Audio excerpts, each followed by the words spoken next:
Hello दोस्तों, नमस्कार। मैं हूं पवन और आप देख रहे हैं पवन इन्फोटेक। दोस्तों, नोटपैड का यह पार्ट 3 वीडियो है और इसके पहले वाले वीडियो में हमने आपको बताया था टाइटल बार क्या होता है, कैप्शन बटन क्या होता है, प्रोग्राम लोगो क्या होता है, मिनिमाइज, मैक्सिमाइज और क्लोज बटन का उपयोग क्या होता है, नोटपैड में कितनी मेनू होती हैं, वर्टिकल स्क्रॉल बार क्या होता है, हॉरिजॉन्टल स्क्रॉल बार क्या होता है और स्टेटस बार का क्या उपयोग होता है। और आज के इस वीडियो में हम सीखेंगे कि मेनू बार क्या होता है और नोटपैड के फाइल मेनू के अंतर्गत कितने विकल्प होते हैं, जिसमें से new, open, save as, page setup, print, exit का उपयोग करना। साथ ही साथ सीखेंगे नोटपैड से फाइल कैसे बनाते हैं, पेज की सेटिंग कैसे करते हैं, ओरिएंटेशन क्या होता है, मार्जिन्स क्या होता है, हेडर और फुटर क्या होता है और पेज की नंबरिंग कैसे करें नोटपैड में। तो चलिए वीडियो को शुरू करते हैं।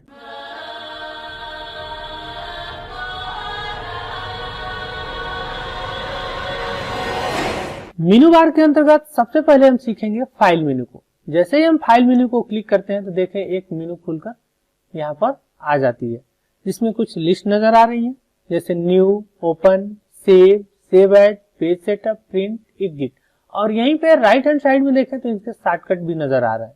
दोस्तों, शॉर्टकट के बारे में हम सेकेंड वीडियो में सीखेंगे, फिलहाल इन मेनू को ही हम कवर करेंगे। तो सबसे पहला विकल्प आ रहा है न्यू। तो न्यू को समझने से पहले थोड़ा सा और चीजों पे फोकस करना बहुत जरूरी है। जैसे देखें वर्किंग एरिया में क्या हमने कोई टेक्स्ट टाइप किया हुआ है? नहीं। जब हम टेक्स्ट टाइप नहीं किए हैं तो इस न्यू से कोई फर्क नहीं पड़ने वाला है। लेकिन सबसे पहले इसकी परिभाषा हम समझ लेते हैं। न्यू विकल्प का उपयोग नई अनाम फाइल लेने के लिए किया जाता है। जैसे ही हम न्यू को क्लिक करते हैं तो हमें नया पेज मिल जाता है, लेकिन अभी इस पे कोई खास इफेक्ट नहीं दिख रहा होगा क्योंकि पहले वाले पेज में भी कुछ नहीं था। तो उसके लिए दोस्तों इसमें कुछ टाइप कर लेना बहुत ही जरूरी होता है। जैसे मैंने टाइप किया माय नेम इज पवन कुमार। अब देखें दोस्तों, हो सकता हो कि यह फाइल हमें नहीं चाहिए, हमें एक नया पेज चाहिए। तो उसके लिए आपको फाइल पे क्लिक करना है और न्यू को क्लिक कर देना है। लेकिन जैसे ही न्यू को क्लिक करते हैं तो देखें सेंटर में एक संदेश आ रहा है नोटपैड टाइटल के साथ, do you want to save changes to untitled. Untitled page में क्या आप चेंजिंग कुछ करना चाहते हैं? मीन्स कि क्या इसे आप सेव करना चाहते हैं, नहीं करना चाहते हैं, या आपने गलती से ऐसा कर लिया। तो दोस्तों यहाँ पर आपको बारीकी से ध्यान रखनी है कि देखें यहाँ पे कि 4 ऑप्शन आपको मिलते हैं। सबसे ऊपर देखें कि इस विंडो को हटाने के लिए यहाँ पे क्लोज बटन मिलते हैं। यदि आप इसे क्लोज कर देते हैं तो यह विंडो हट जाएगा और फिर आप पुरानी अवस्था में आ जाएंगे। चलिए एक बार चेक कर लेते हैं। तो हमने यहाँ से क्लोज कर दिया। देखें हमारे डॉक्यूमेंट में या हमारे नोटपैड के प्रोग्राम में कोई परिवर्तन नहीं हुआ। पुनः हम फाइल को क्लिक करते हैं, न्यू में चलते हैं। यहाँ पर अब इन तीनों विकल्पों को सेव समझ लेते हैं। सबसे पहला विकल्प है सेव। क्या आप इस फाइल को सेव करना चाहते हैं? तो हमने सेव को क्लिक कर दिया। जैसे ही सेव को हमने क्लिक किया तो देखें यहाँ पे सेव एज के नाम से एक नया डायलॉग बॉक्स यहाँ पर आ गया। तो यहाँ पर आपको फाइल नेम दे देना है, जो भी आप फाइल का नाम देना चाहते हैं। जैसे हमने नाम दिया इसका पीके, एक बार और पीके, और यहाँ पर सेव को क्लिक कर देना है। जैसे ही आप सेव करते हैं तो देखें यह फाइल यहाँ पर सेव हो चुकी है और आपको नया एक अनटाइटल पेज भी मिल गया है। क्योंकि आप नया लेना ही चाहते थे तो इसलिए विंडो की यह लायबिलिटी थी कि पुराने आपके डेटा को स्टोर करे, तो उसने पूछा था। चलिए इसमें हम एक और डेटा टाइप कर देते हैं, जैसे माय नेम टाइप कर दिया हमने, फाइल को क्लिक किया और पुनः न्यू को क्लिक कर नया फाइल चाहते हैं। तो देखें हमने पिछले अध्याय में क्लोज और सेव को समझ लिया था। अब हम चाहते हैं डोंट सेव, यानी कि इसे सेव न करो, हमें एक नया फाइल दे दो। तो डोंट सेव को क्लिक कर देते हैं। देखें वह फाइल सेव नहीं हुआ और हमें नया पेज मिल गया। चलिए एक और फाइल में हम कुछ डेटा टाइप कर देते हैं।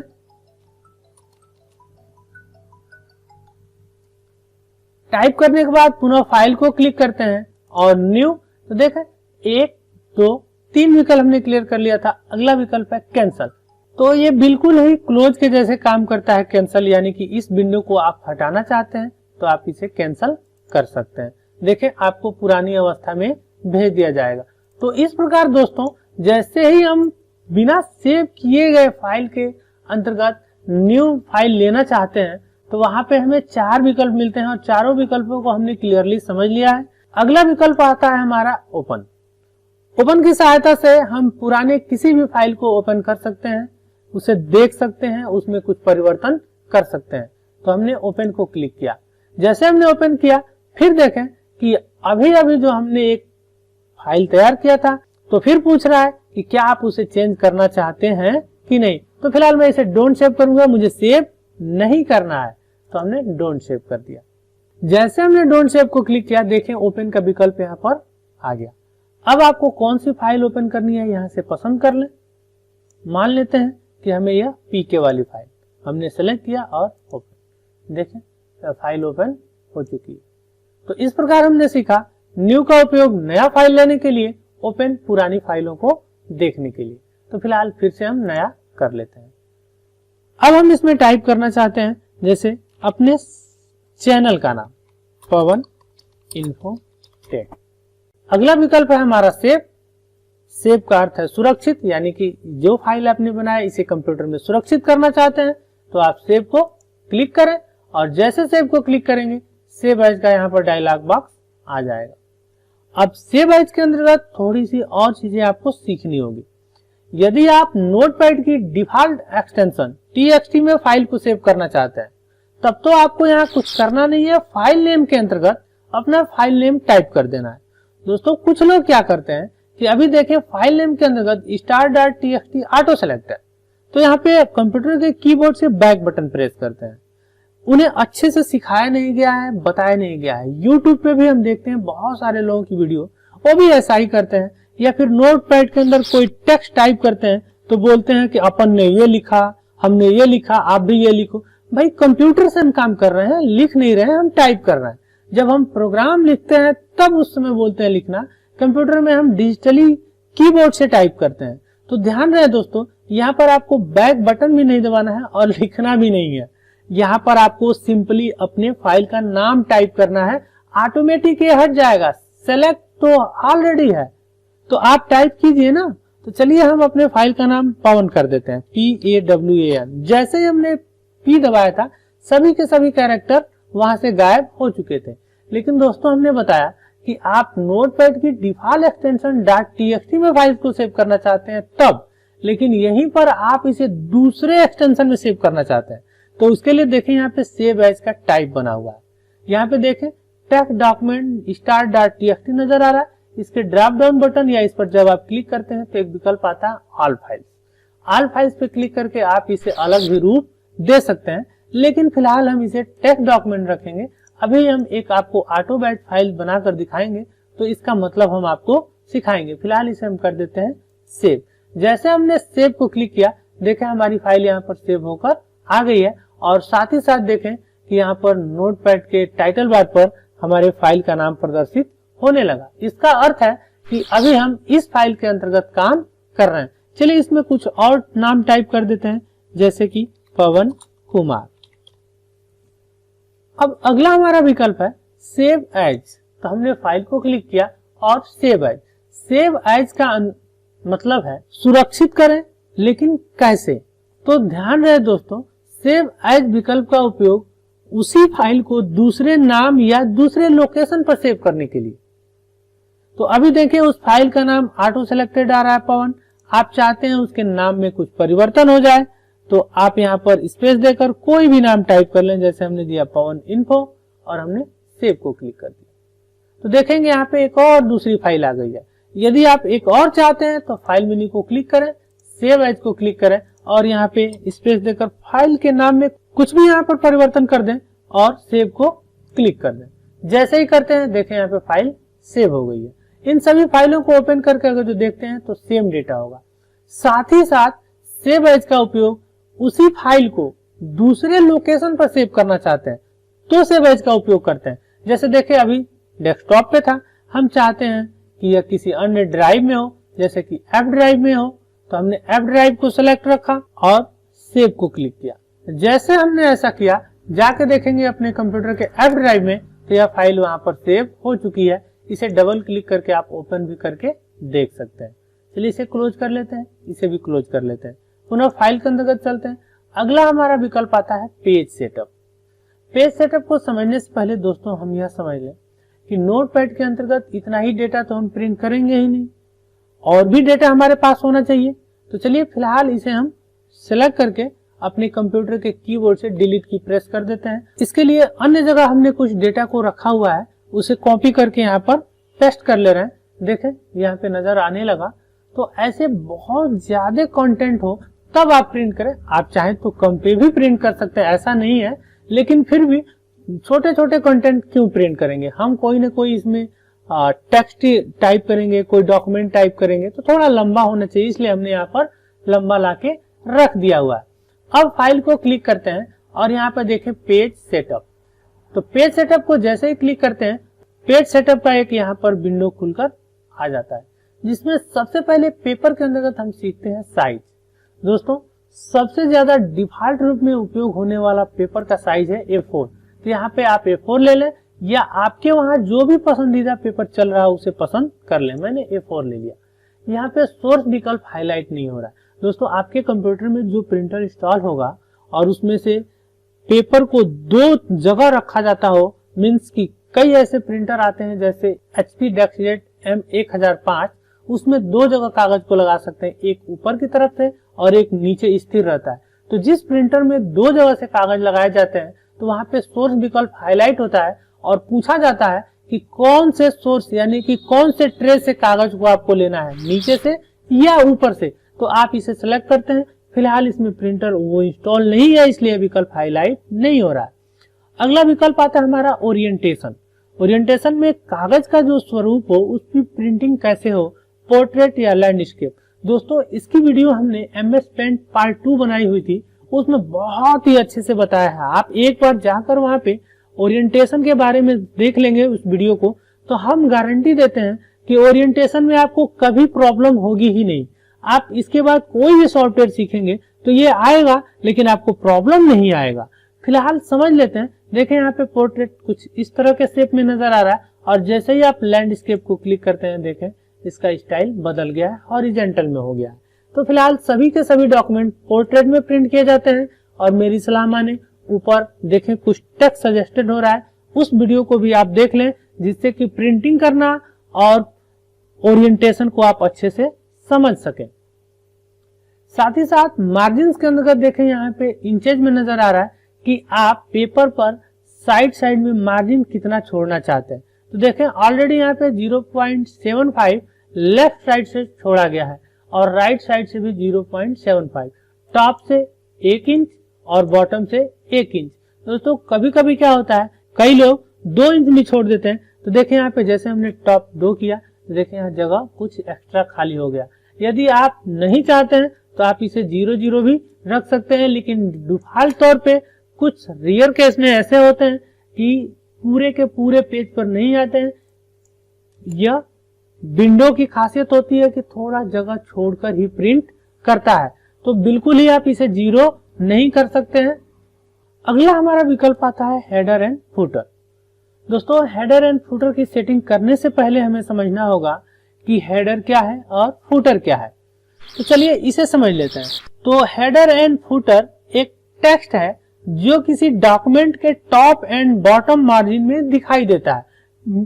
इट मीन्स कि मान लेते हैं कि यह एक पेज है और इस पेज के ऊपर और नीचे कुछ टेक्स्ट दिखाई देता है जो कि आपके टेक्स्ट या डॉक्यूमेंट का कंटेंट नहीं होता है, वह बाहरी कंटेंट होता है।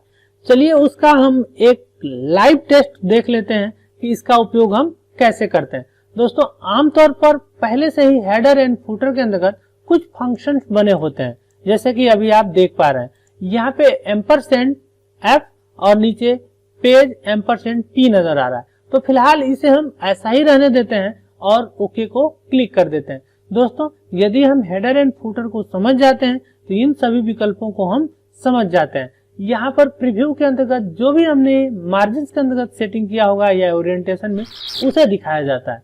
तो फिलहाल इसे हम ओके कर लेते हैं और अगले विकल्प की तरफ बढ़ते हैं।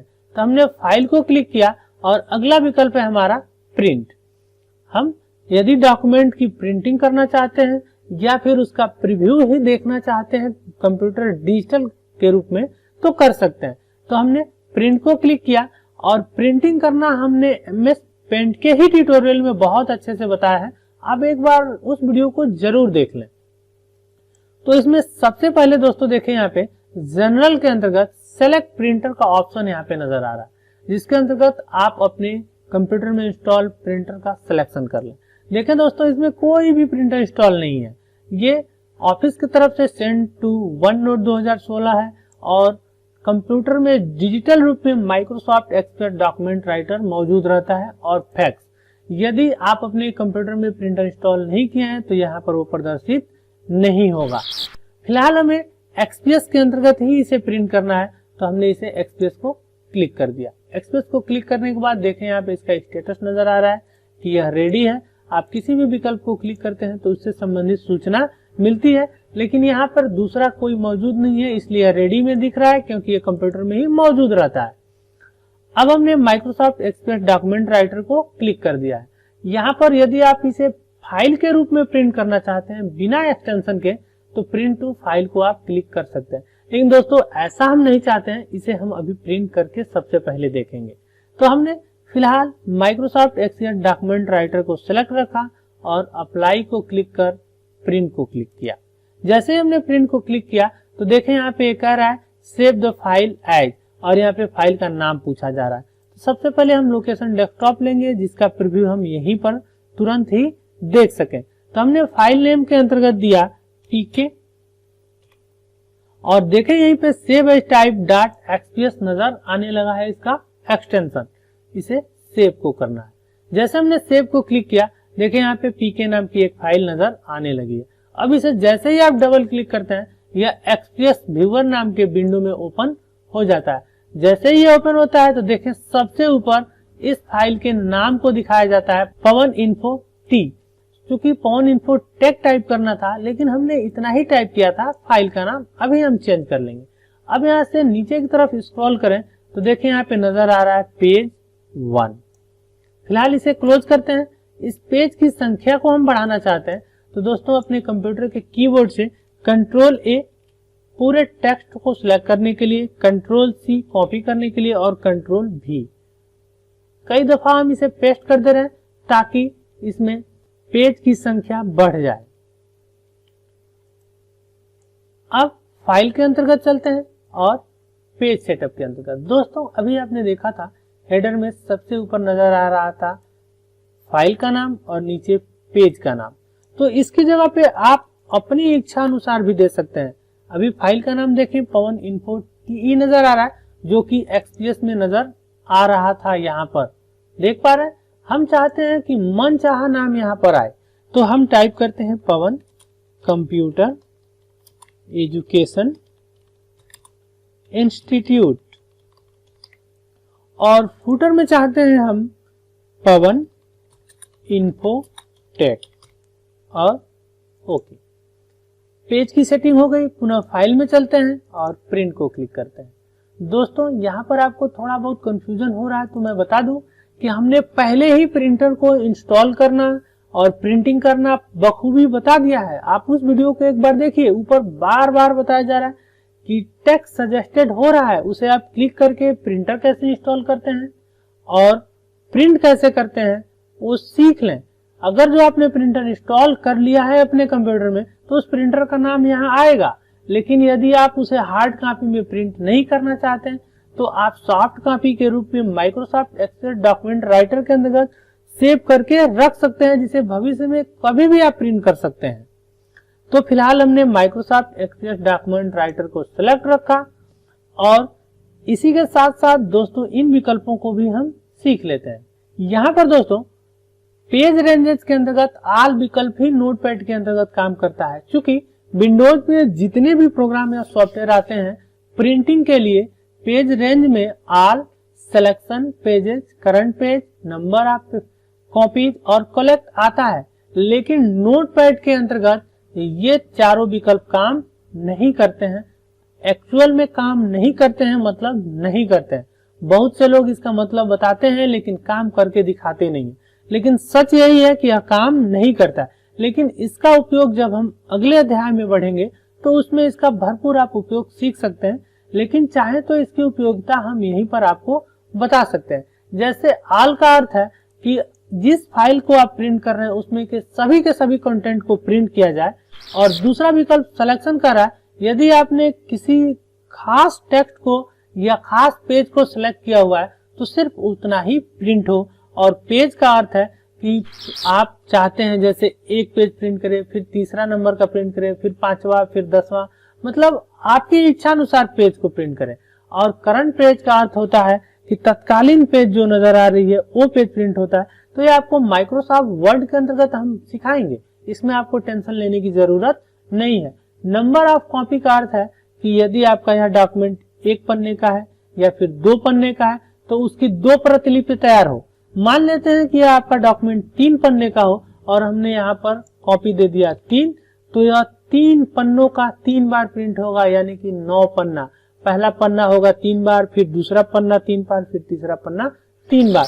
वहीं पर बात कर लें दोस्तों हम कॉलेक्ट की, तो कॉलेक्ट में क्या होता है, आमतौर पर अगर जो हमने 3 दे दिया हुआ है तो पहले पन्ने को ही 3 बार प्रिंट किया जाएगा, फिर दूसरे पन्ने को 3 बार, फिर तीसरे पन्ने को 3 बार। लेकिन कलेक्ट के चेक मार्क को जब हम लगा लेते हैं तो उसकी जगह पे क्या होता है कि सबसे पहले पन्ने को 1 बार, फिर दूसरे पन्ने को 1 बार, फिर तीसरे पन्ने को 1 बार, इस तरह एक सेट प्रिंट हो जाता है। फिर पहले दूसरे तीसरे को प्रिंट किया जाता है दूसरे सेट के रूप में, फिर पहले दूसरे तीसरे को प्रिंट किया जाता है तीसरे सेट के रूप में। इस प्रकार से जैसे कई लोगों को ये कोई फाइल देनी होती है, 10 लोगों को, और वो फाइल 10 पेज की होती है, तो कलेक्ट मोड में प्रिंट करते हैं तो सबसे पहले 1 से 10 तक प्रिंट होता है एक कॉपी, फिर उसे स्टेपलर करके हम पहले को दे देते हैं, फिर 1 से लेकर 10 तक प्रिंट होता है, फिर उसे कलेक्ट करके हम स्टेपलर करके दूसरे को दे देते हैं। तो इससे आसानी होती है, सहूलियत मिलती है। तो हमने जनरल के अंतर्गत प्रिंट के सभी विकल्पों को सीख लिया। आप प्रेफरेंस के अंतर्गत इसकी सेटिंग पोर्ट्रेट, लैंडस्केप कर सकते हैं, और कलर की भी सेटिंग यहाँ से आके आप कर सकते हैं, लेकिन ये कोई खास मायने नहीं रखता है क्योंकि हमने इसकी सेटिंग वहीं पर कर ली थी। यदि आपके कंप्यूटर में नेटवर्क प्रिंटर इंस्टॉल है तो आप फाइंड प्रिंटर को क्लिक करके उसे यहाँ ढूंढ सकते हैं, लेकिन फिलहाल कोई भी नेटवर्क से प्रिंटर इंस्टॉल नहीं है। इसकी हम एक अलग वीडियो बनाएंगे कि नेटवर्क प्रिंटर क्या होता है और कैसे नेटवर्क प्रिंटर से हम प्रिंट करते हैं। फिलहाल इसे हम कैंसिल कर देते हैं। अब हमने एक्सपीएस को सिलेक्ट रखा, लेकिन एक्सपीएस के अंतर्गत दोस्तों एक खासियत होती है कि किसी भी फाइल को आप एक कॉपी ही प्रिंट कर सकते हैं। यही प्रिंटर होता है तो इसे कई भागों में हम प्रिंट कर सकते थे। तो हमने नंबर ऑफ कॉपी के अंतर्गत 1 रखा, अप्लाई को क्लिक किया और प्रिंट। जैसे हमने प्रिंट किया, पुनः फाइल सेव करने के लिए बताया जा रहा है, तो हमने इस बार नाम दिया PK1 और सेव को क्लिक किया। अब इसे डबल क्लिक करके हम देखें तो देखें सबसे ऊपर पवन कंप्यूटर एजुकेशन इंस्टीट्यूट जो कि हमने हेडर में दिया हुआ था, और पेज के नीचे जाएं तो देखें यहाँ पे फूटर में नजर आ रहा है पवन इन्फो टेक। क्योंकि यह कंटेंट एरिया नहीं है, हमने हेडर एंड फूटर लगाया था पर पेज में, ऐसे ही सभी के सभी पेजों पर यह प्रदर्शित होगा। तो इस प्रकार दोस्तों आपने हेडर एंड फूटर को लगाना अपनी मनचाहा सीख लिया, लेकिन आप चाहते हैं कि इसमें हम फंक्शन लगाएं जो कि पहले से मौजूद था।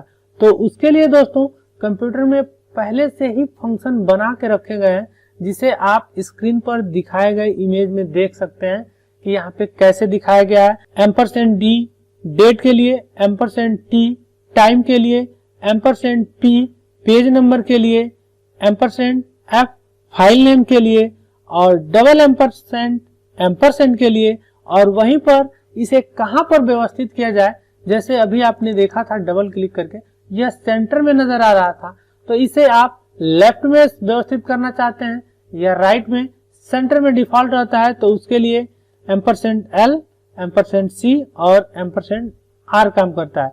तो चलिए हम देख लेते हैं कि इसका उपयोग कैसे करते हैं। जैसे हम चाहते हैं कि इसके साथ साथ डेट भी प्रदर्शित हो, तो क्या आप इसके पहले डेट चाहते हैं या इसके बाद में? तो उसके लिए आपको लगाना है %, शिफ्ट के साथ 7 बटन को आपको प्रेस करना है और D लगा देना है। देखें यहाँ पे D नजर आ रहा है, और नीचे की तरफ हम सबसे शुरू में लगाना चाहते हैं %T टाइम के लिए, और आपको स्पेस दे देना है और ओके। सेटिंग हो गई। पुनः प्रिंट पे चल के इसे प्रिंट कर लेते हैं। हमने प्रिंट को क्लिक किया और इसका नाम दिया PK2 और सेव को क्लिक किया। अब इसे डबल क्लिक करके ओपन करते हैं। देखे दोस्तों, यहाँ पे पवन कंप्यूटर एजुकेशन इंस्टीट्यूट और नजर आ रहा है यहाँ पे वेडनेसडे मार्च 25, 2020। दिख रहा है आपको कि आज बुधवार 25 मार्च और 2020 है। हमने अभी लगाया था नेम के बाद $D डेट के लिए। नीचे चलते हैं फूटर में, तो फूटर में चल के अगर जो हम देखें तो देखें पवन इन्फोटेक के पहले हमने लगाया था %T, जिसमें कि यहाँ पर टाइम दिखाया जा रहा है 7:28 PM और साथ में नजर आ रहा है पीके। तो दोस्तों ये पीके क्या है, तो अभी डेट एंड टाइम यानी कि नोटिफिकेशन एरिया में चल के देखें तो नजर आ रहा है 7:29 PM पीके। ये पीके दोस्तों यदि आप भी चाहते हैं कि डेट एंड टाइम में आपका नाम प्रदर्शित हो, चूंकि मेरा नाम पवन कुमार है, मैंने उसे 60 में पीके रखा हुआ है। यदि आप भी चाहते हैं आपका नाम यहाँ दिखाई दे तो ऊपर आई बटन में देखें, ऊपर कार्नर में मोबाइल हो या डेस्कटॉप स्क्रीन हो, ऊपर कार्नर में देखें कुछ टेक्स्ट सजेस्टेड हो रहा है। जैसे आप उसे टाइप करेंगे या क्लिक करेंगे तो एक नई वीडियो खुलकर आएगी जिसे आप देखकर आसानी से सीख सकते हैं। फिलहाल इसे भी क्लोज करते हैं। अब चलते हैं एक बार और पेज की सेटिंग करते हैं, जिसमें हेडर एंड फुटर में और भी विकल्पों को हम लगाकर चेक कर लेते हैं। तो इस प्रकार दोस्तों हेडर हो या फुटर हो, हेडर या फुटर में कितनी बार हम फंक्शन को लगा सकते हैं, तो फंक्शन को हम मात्र 19 टाइम यूज कर सकते हैं, एक ही फंक्शन को 19 बार। लेकिन दोस्तों 3 या 4 बार जब हम फंक्शन को लगा देते हैं तो वह फंक्शन अच्छे से कार्य नहीं करता है, लेकिन आप इसमें 19 बार एक ही फंक्शन को रिपीट कर सकते हैं। चलिए सबसे ऊपर हम चाहते हैं डेट और टाइम, तो हमने एम्परसेंड लगाया D, स्पेस लगाया, फिर एम्परसेंड लगाया और T, और इसे हम किधर व्यवस्थित करना चाहते हैं। अभी हमने आपको दिखाया था कि यह सेंटर में व्यवस्थित हो रहा। आप चाहते हैं कि यह लेफ्ट साइड में हो तो उसके लिए आपको लगाना है $L। फुटर में हम लगाना चाहते हैं राइट साइड में, तो हमने लगाया $R, फिर से हमने स्पेस दिया। और यदि हम लगाना चाहते हैं पेज नंबर तो हम टाइप करते हैं पेज और यहाँ पर $P। ये पेज हम अपनी मर्जी से चाहते हैं, अगर जो पेज नहीं टाइप करना चाहते तो कोई भी यहाँ टेक्स्ट दे सकते हैं, क्योंकि P का अर्थ है पेज का नंबर दिखाए, जैसे 1 2 3 4 5। डबल क्लिक करके ओपन करके आप खुद ही देख लें। हमें पता नहीं चल पा रहा है कि ये कौन से नंबर का पेज है। आप देख पा रहे हैं, ये शायद समझ में आपको नहीं आ पा रहा होगा। यहाँ नीचे तो प्रदर्शित हो रहा है लेकिन इसमें प्रदर्शित नहीं हो रहा है, तो इसे क्लोज करते हैं। हम चाहते हैं प्रदर्शित हो तो आप पेज या कुछ और यहाँ चाहते हैं जैसे लेसन, तो आप लेसन ही टाइप कर लें और यहाँ पे देखें कि नजर आएगा आपको P। तो इसका अर्थ है कि 1 2 3 उसे काउंट करे, तो लेसन अच्छा नहीं होगा, पेज ही टाइप कर ले रहे हैं, पेज, और हमने कर दिया इसे ओके। पुनः फाइल में चलते हैं और प्रिंट को क्लिक करके पुनः हमने प्रिंट को क्लिक किया और इसका नाम दे दिया हेडर और सेव। जैसे हमने सेव किया देखें यहाँ हेडर नाम से यह फाइल आ गई। इसे डबल क्लिक करें तो देखें यहाँ पर वेडनेसडे मार्च 2020 टाइम और डेट भी नजर आ रहा है। क्योंकि अभी इसमें सेंटर में ही है, लेफ्ट साइड हमने आदेश दिया था लेकिन ये वर्क नहीं किया, तो उसके लिए दोस्तों क्या करना है, सबसे पहले ही आपको ये डायरेक्शन देना है। जैसा कि आप नीचे वाले में आकर देखेंगे तो हमने लगाया था राइट साइड के लिए R, तो देखें यहाँ पर कि राइट साइड में पेज 1 नजर आ रहा है, वहीं पर नीचे की तरफ चल के देखें तो दूसरे में पेज 2 नजर आ रहा है, अगले पेज पर चले तो पेज 3 नजर आ रहा है। ऐसे ही सभी पेजों पर ऑटोमेटिक यह चेंज हो चुका होगा। तो अभी जो हमने पेज की सेटिंग किया हुआ था तो यहाँ पर हमने लगाया था लास्ट टाइम में, इसलिए ताकि आप ये अनुभव प्राप्त कर सके कि यह अंत में काम नहीं करता है। यदि और भी कुछ इसमें सेटिंग करनी है तो आप एक ही साथ बहुत सारा इसमें फंक्शन लगा सकते हैं, जो कि अभी आपको दिखाया गया था इमेज उसके माध्यम से। तो फिलहाल इसे हम रहने देते हैं, ओके कर देते हैं। पुनः फाइल को क्लिक करके देखें, अगला विकल्प आ रहा है एग्जिट, यानी कि नोटपैड से हम बाहर जाना चाहते हैं तो एग्जिट। जैसे हम एग्जिट करते हैं, यदि फाइल में हमने बीच में कोई परिवर्तन किया होगा तो पुनः यह संदेश आएगा। यह संदेश नया पेज लेते वक्त, पुराने पेज को बंद करते वक्त, या पुराने पेज को देखते वक्त, या क्लोज करते वक्त, यह बार बार आएगा। उस वक्त आएगा जब आपने पेज में कोई भी बदलाव किया होगा। फिलहाल हम इसे सेव कर देते हैं। जैसे हमने सेव किया देखें यह फाइल बंद हो चुकी है। आज के वीडियो में बस इतना ही। आशा करते हैं दोस्तों ये वीडियो आपको पसंद आया होगा। यदि आपको वीडियो पसंद आ रहा है तो आप हमारे चैनल को सब्सक्राइब कर लीजिए, हमारे वीडियो को लाइक कीजिए, अपने दोस्तों में शेयर कीजिए। मिलते हैं आपको नए वीडियो में नए टॉपिक के साथ। तब तक के लिए नमस्कार, जय हिंद, जय भारत।